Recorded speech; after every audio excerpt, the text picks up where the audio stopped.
வணக்கம். எல்லாரும் எப்படி இருக்கீங்க? வாங்க நம்ம கதைக்குள்ள போலாம். இன்னைக்கு நம்ம பார்க்க போற கதை வந்து அரேபிய இரவுகள். நம்ம போன தடவ அந்த 3 வணிகர்கள் பத்தின கதை தான் பார்த்திருப்போம். இன்னைக்கு வந்து அதனுடைய 2ஆம் பாகம். இது வந்து ஒரு மீனவன பத்தின கதை. அரேபிய நாட்டுல ஒரு கிராமத்துல ஒரு மீனவன் வாழ்ந்து வந்தாராம். அவரு தினமும் கடலுக்கு சென்று மீன்களை பிடித்து வர்றது வழக்கமா. அவர் ஒவ்வொரு முறையும் கடலுக்கு போகும்போது அவருக்கு தானே ஒரு விதிமுறை வச்சிருந்தாராம். என்ன விதிமுறைனா, ஒரு நாளைக்கு 4 தடவைக்கு மேல வலையை வீசக்கூடாதுன்னு ஒரு விதிமுறை வச்சிருந்தாளாம். அப்படி அந்த 4 முறையும் வலையை வீசி அதுல எவ்வளவு மீன்கள் வருதோ அவ்வளவு மீன்கள் மட்டுமே அவர் பயன்படுத்துவாராம். இதுதான் அவர் வந்து விதிமுறையா வச்சிருந்தாராம். அப்படிதான் தினமும் வலை வீசி மீனை பிடிச்சுக்கிட்டு இருந்தாராம். ஒரு கட்டத்துல அவருக்கு பொருளாதார வசதி அவ்வளவா இல்லையாம்.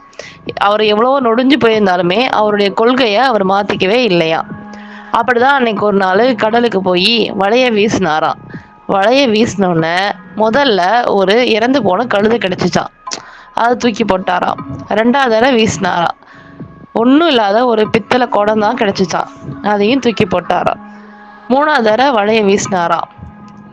பானைகள், அதாவது பானை இருக்குல்ல, அது உடஞ்சி போய் அதோடைய ஓடுகள், சிதிலமடைந்த ஓடுகள் தான் கிடைச்சிச்சான். அதையும் தூக்கி போட்டாராம்.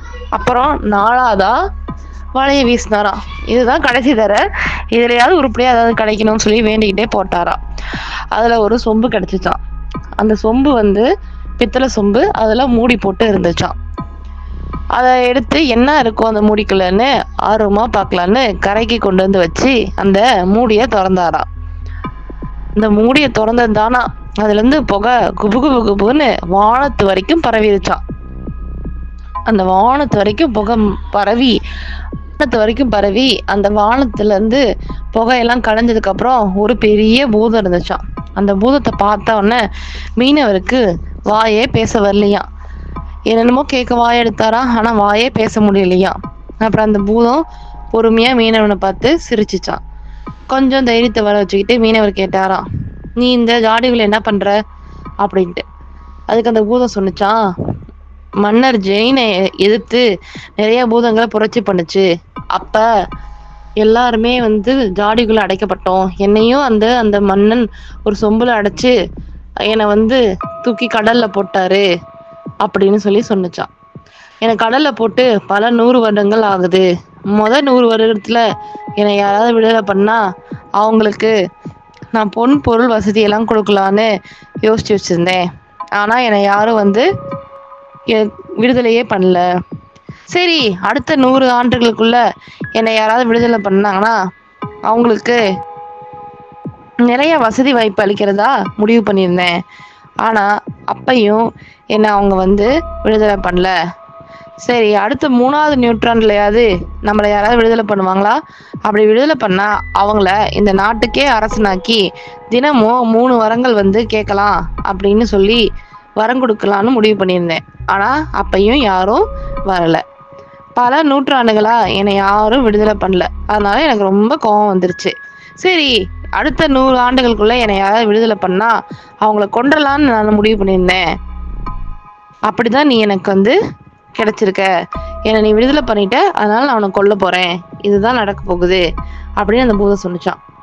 இந்த கேட்ட மீனவனும் அதிர்ந்து போயிட்டாராம். அது நன்றி கெட்ட பூதமே, இவ்வளோ வருஷமா ஜாடிக்குள்ள அடைஞ்சிருந்த உன்னை விடுதலை பண்ணியிருக்கேன். கொஞ்சம் கூட நன்றியே இல்லாம என்னை வந்து இப்படி நடத்துறியே, இது உனக்கே நியாயமா இருக்கா? நீ ஒரு நன்றி கெட்ட பூதம் அப்படின்னு மீனவன் சொன்னாராம். அதுக்கு அந்த பூதம் வந்து சொன்னிச்சான், இதெல்லாம் எனக்கு தெரியாது. நான் முடிவு பண்ணதுதான். சரி, வேணா உனக்கு ஒரு வாய்ப்பு கொடுக்குறேன். உனக்கு ஒரு கடைசி ஆசை ஏதாவது இருந்தா சொல்லு, நான் நிறைவேற்றுறேன் அப்படின்னு சொன்னிச்சான் அந்த பூதம். அதை கேட்ட மீனவனுக்கோ பயங்கரமா கோவம் வந்துச்சான். சரி, இருந்தாலும் மதியால தான் எதையும் வெல்லணும் அப்படின்னு சொல்லி முடிவு பண்ணி கொஞ்சம் நேரம் எடுத்து யோசிச்சாராம். யோசிச்சுட்டு, ஆமா பூதம், எனக்கு ஒரு சந்தேகம். நீ ஏன் இவ்வளோ பெருசா இருக்கிற, வானத்தளவுக்கு உயரமா இருக்கிற, இப்ப இந்த மண்ணை எப்படி உன்னை இந்த சொம்புக்குள்ள அடைச்சிருப்பாரு?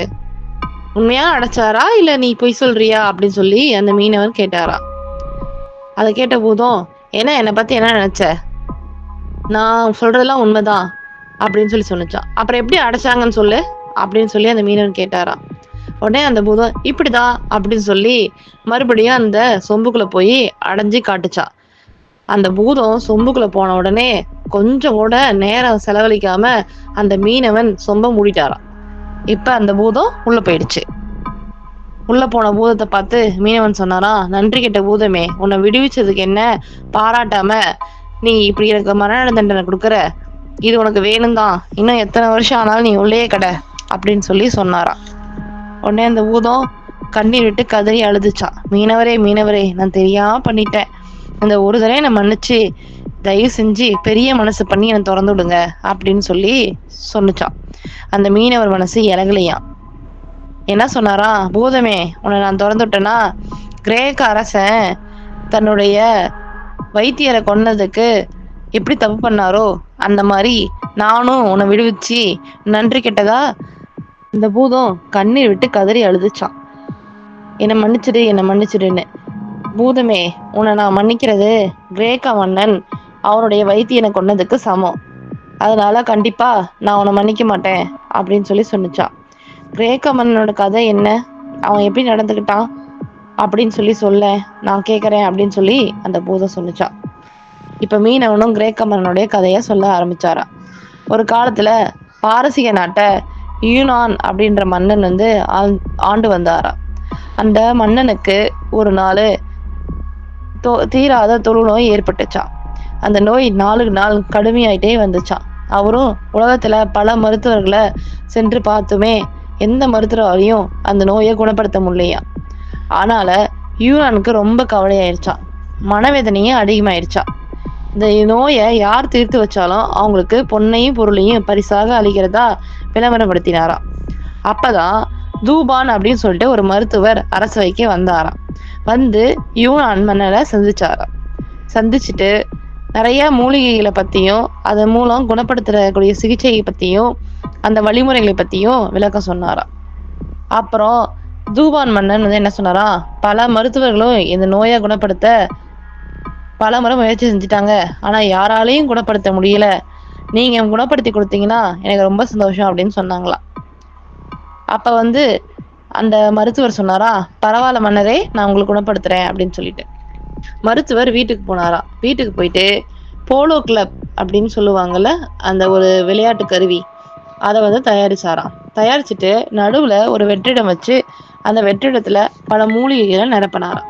நிரப்பிட்டு அதிலே பந்து செஞ்சு கொண்டு வந்து மன்னர்கிட்ட கொடுத்தாராம். மன்னரே, நீங்க எதுவும் பண்ண வேணாம், இதை வச்சு உங்க கையெல்லாம் கதகதப்பு ஆகிற வரைக்கும் விளையாடுங்க, விளையாண்டுட்டு நல்லா குளிச்சுட்டு சாப்பிட்டு படுத்து தூங்குங்க அப்படின்னு சொன்னாராம். மன்னனுக்கும் என்னடா இது, விளையாண்டா சரியா போயிருமா அப்படின்ற மாதிரி இருந்துச்சான். சரி, இருந்தாலும் பல முயற்சிகள் எடுத்தோம், இந்த முயற்சியும் நம்ம ஒரு தடவை முயற்சி பண்ணி தான் பார்ப்போம் அப்படின்னு சொல்லிட்டு அவர் அந்த போலோ கிளப் அந்த இதை வாங்கிக்கிட்டு போய் விளையாண்டாராம். விளையாண்டுட்டு நல்லா குளிச்சுட்டு சாப்பிட்டு படுத்து தூங்கினாராம். காலையில எந்திரிச்சோன்ன அவரோட நோய் குணமாயிருந்துச்சான். இதை பார்த்த மன்னனுக்கு ரொம்பவும் ஆச்சரியமா. இது அந்த மன்னருக்கு மட்டும் ஆச்சரியம் இல்லை, இந்த நாட்டுக்கே ஆச்சரியம்தான். எல்லாரும் ஆச்சரியமா பார்த்தாங்களாம். மன்னர் அந்த மருத்துவரை தலை மேல தூக்கி வச்சுதாராம். அவரை கொடுக்காத ராஜ மரியாதை கொடுத்தாராம். பொன்னையும் பொருளையும் வாரி வாரி பரிசா கொடுத்தாராம். அது மட்டும் இல்லாம அந்த மருத்துவரோட ரொம்ப நெருக்கமா ஒட்டி உறவாடினாராம். அந்த மன்னரை அதாவது அந்த மன்னர் வந்து அந்த வைத்தியரை மட்டும் இல்ல, அவரோட குடும்பத்தையும் அரண்மனையிலேயே தங்க வச்சுட்டாராம். இதெல்லாம் பார்த்த மற்ற அமைச்சர்களுக்கு பொறாமையும் ஆத்திரமும் வந்துச்சான். என்ன இந்த மன்னர் இந்த மருத்துவரை தூக்கி வச்சு ஆடுறாரு, இதெல்லாம் நல்லதுக்கே இல்லை அப்படின்னு சொல்லிட்டு அந்த மருத்துவரை பத்தி விசாரிக்க ஆரம்பிச்சாங்களாம். விசாரிச்சதுல அந்த மருத்துவர் வந்து தன் எதிரி நாட்டுடைய ஒற்றன்னு தெரிய வந்துச்சான். சரின்ட்டு சமயம் பார்த்து சொல்லலான்னு அவங்க பொறுமையா காத்திருந்தாங்களாம். ஒரு நாள் மன்னர்கிட்ட சமயம் பார்த்து இந்த அமைச்சர் அந்த மருத்துவரை பத்தி சொன்னாராம். இதை கேட்ட அந்த மன்னர் வெகுவா சிரிச்சாராம். சிரிச்சுட்டு, நீ சொல்றதெல்லாம் நல்லாவே இல்லை, என்னோட நோயையும் என்னோட உயிரையும் காப்பாத்திருக்காரு அவர் எப்படி நான் சந்தேகப்படுறது, அவர் நினைச்சிருந்தா ஏதோ ஒரு மருந்து கொடுத்து எனக்கு கொண்டிருக்கலாம், ஆனா எதுவுமே பண்ணாம என்னோட நோயை குணப்படுத்தி இவ்வளவு தூரம் வந்து என்னை காப்பாத்திருக்காரு, அதுக்கப்புறம் நான் எப்படி வந்து இப்படி நடந்துக்குவேன் அப்படின்னு சொல்லி அந்த மன்னர் சொன்னாராம். இருந்தாலும் அந்த அமைச்சர் வந்து விடாப்பிடியா மன்னர்கிட்ட ரொம்பவும் வேண்டுகோள் இட்டாராம். இதை கேட்ட மன்னர் வந்து, நீ சொல்றது பார்த்தா கிளியை கொன்ற வியாபாரி கதையா ஆயிடும், அதுக்கப்புறம் நான் வருத்தப்படணும் அப்படின்னு சொல்லி சொன்னாராம். அது என்ன கிளியை கொன்ற வியாபாரி அப்படின்னு சொல்லிட்டு அந்த அமைச்சர் கேட்டாராம். அப்ப வந்து மன்னர் ஒரு கதை சொன்னாரா. ஒரு ஊர்ல ஒரு வியாபாரி இருந்தாரா. அவருக்கு அவங்க மனைவி மேல ரொம்ப பாசமா. அவர் ரொம்ப அழகான வாழ்க்கையை வாழ்ந்து வந்தாரா. இருந்தாலும் அவங்க மனைவி அவங்களோட நடத்தை சரியில்லையா. அவர் வியாபாரத்துக்கு போனதுக்கு அப்புறம் அவங்க கள்ளக்காதலனோட சந்தோஷமா வீட்டுல இருப்பாங்களாம். ஆனா அந்த வியாபாரிக்கு இது தெரியாது. ஒரு நாள் வியாபாரிக்கு சந்தேகம் வந்துச்சாம். அதனால அவர் என்ன பண்றதுன்னு தெரியாம ஊர் ஊரா சுத்திட்டு இருந்தாராம். அப்பதான் அங்க ஒரு சந்தையில ஒரு விசித்திரமான பறவை பார்த்தாராம். என்ன நடந்தாலும் அதை அப்படியே சொல்ற ஒரு கிளி. அததான் அவர் பார்த்தாராம். அதை வாங்கிட்டு வந்து தன்னுடைய வீட்டுல நடுக்கூடத்துல தொங்க விட்டாராம். அதுக்கப்புறம் அந்த வியாபாரி ஊருக்கு வெளியூருக்கு வியாபாரத்துக்காக போயிட்டாராம். வெளியூருக்கு வியாபாரத்துக்காக போன வியாபாரி திரும்பி வந்தோடனே அந்த கிளி கிட்ட போய் என்ன நடந்துச்சு அப்படின்னு கேட்டாராம்.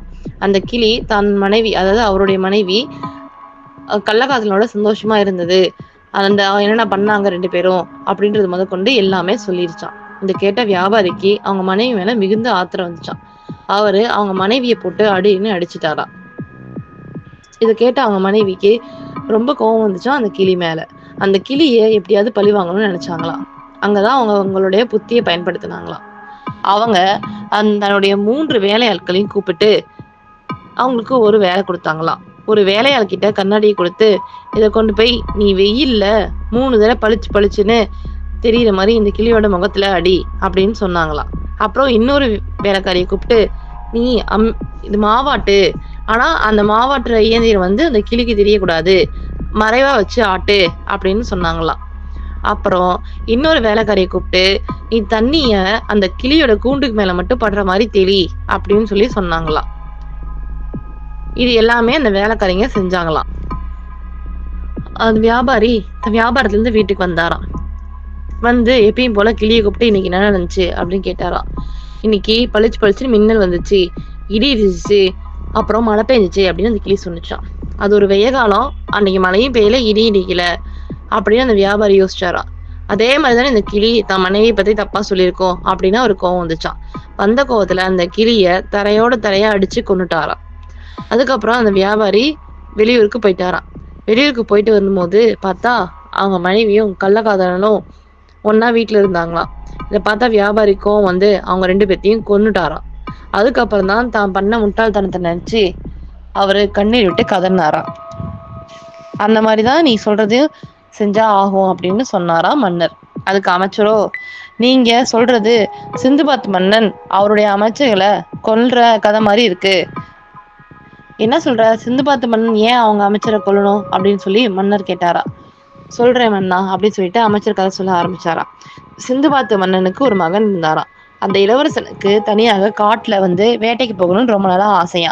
ஆனா மன்னன் வந்து இளவரசனை தனியா காட்டுக்கு அனுப்புறது நல்லா இருக்காது அப்படின்னு சொல்லிட்டு ரொம்ப நாளா அனுப்பாம இருந்தாராம். எவ்வளவோ சொல்லியும் மகன் கேட்கலையா. ரொம்ப பிடிவாதமா இருந்தாராம். சரின்னு சொல்லிட்டு அமைச்சர்களை கூப்பிட்டு தன் மகனை விட்டு ஒருபோதும் பிரியக்கூடாது, நீங்க அவனுடைய நிழல் போலவே அவனை தொடர்ந்து பாதுகாத்து செல்லுங்கள் அப்படின்னு சொல்லி சொன்னாராம்.